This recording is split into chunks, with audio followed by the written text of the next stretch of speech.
معراج میں اللہ کے رسول صلی اللہ علیہ وسلم تشریف لے گئے. جب دیدار الہی سے مشرف ہوئے تو سوال ہوا حضور سے, دنیا سے آ رہے ہیں آپ, ہمارے لیے کیا تحفہ لے کر کے آئے؟ رسول اللہ صلی اللہ علیہ وسلم نے فرمایا التحیات للہ والصلوات والطیبات. تمام کی تمام قولی عبادات, زبان سے ادا ہونے والی عبادات, التحیات, والصلوات فعلی عبادات, بدن سے ادا ہونے والی عبادتیں, والطیبات مال کے ذریعے سے ادا کی جانے والی عبادتیں. اور عبادت کی یہی 3 قسمیں ہیں, نماز, روزہ, زکوٰۃ, حج. یہ 4 چیزیں ہیں نا بھائی. ایمان تو سب سے اہم چیز ہے, جب تک وہ نہیں ہے یہ 4 تک آ نہیں سکتے آپ. اس کے بعد یہ 4 چیزیں ہیں. نماز بدنی عبادت, پورا بدن آپ کا اس میں لگتا ہے. روزہ بدنی عبادت, زکوٰۃ مالی عبادت, اور حج بدنی بھی ہے مالی بھی ہے. اور یہ جو 2 بدنی عبادات ہیں, ان بدنی عبادات کے ساتھ قولی عبادات بھی ہیں. سبحانک اللہم وبحمدک وتبارک اسمک وتعالی جدک ولا الہ غیرک. زبان ہل رہی نا, سبحان ربی العظیم, سبحان ربی الاعلی, یہ ہے قولی عبادات. تو اللہ کے رسول صلی اللہ علیہ وسلم جب معراج میں تشریف لے گئے, پوچھا کیا لائے ہو حبیب میرے لیے؟ حضور نے فرمایا التحیات للہ والصلوات والطیبات. اللہ نے جواب عطا فرمایا جب آپ یہ لے کر آئے ہو, السلام علیکہ ایہا النبی ورحمت اللہ وبرکاتہ.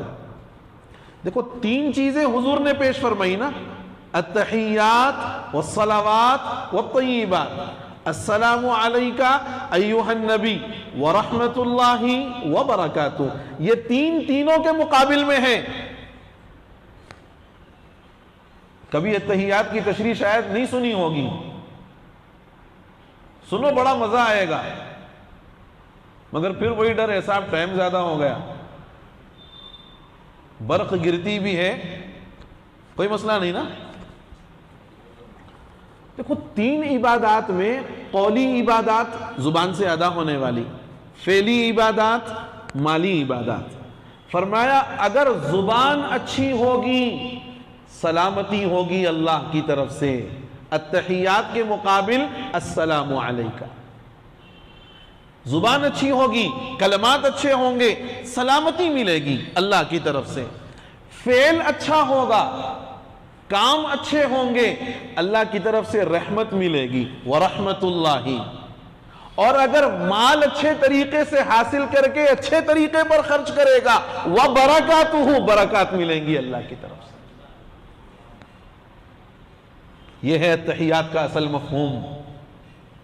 تو اب یہاں میں آپ کو جو بتانا چاہ رہا تھا وہ یہ بات کہ جب حضور نے دیکھا کہ اللہ نے میری ان 3 عبادات کے بدلے میں 3 انعامات مجھے دیے ہیں, السلام علیکہ ایہا النبی ورحمت اللہ وبرکاتہ, تو حضور نے فرمایا اے اللہ میری امت کے نیک بندوں کا کیا ہوگا.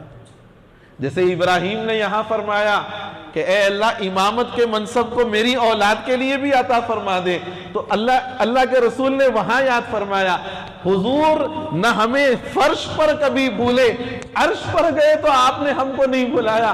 آج ہم کیسی امت ہیں کہ ہر حال میں حضور کو بلائے ہوئے ہیں. نہ فرش پر رہتے ہوئے حضور نے کبھی بلایا. ہم اور آپ نہیں, ہمارے باپ دادا, ہماری نسل کا جہاں سے آغاز ہوا ہے, میرے بزرگوں وہ بھی نہیں تھے دنیا کے اندر, لیکن رسول اللہ پوری رات کھڑے ہو کر دعا کرتے ہیں, اللہ میری امت کو معاف فرما دے, اے اللہ میری امت کو معاف فرما دے, اے اللہ میری امت کو معاف فرما دے. جو امت آئی نہیں ہے اس کے لیے معافی ہے, جو امت پیدا نہیں ہوئی ہے.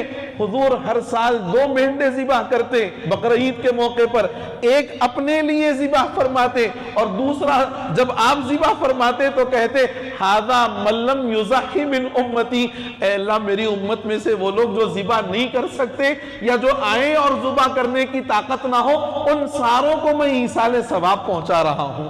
ان ساروں کو میں ایصال ثواب پہنچا رہا ہوں۔ نبی نے اپنے طرز عمل سے بتایا، جو نبی ہمیں نہ فرش پر بھولا، نہ عرش پر بھولا، نہ رات میں بھولا، نہ دن میں بھولا، موت کے وقت میں بھی نبی نے نہیں بھلایا، موت کے وقت میں بھی نبی نے نہیں بھلایا۔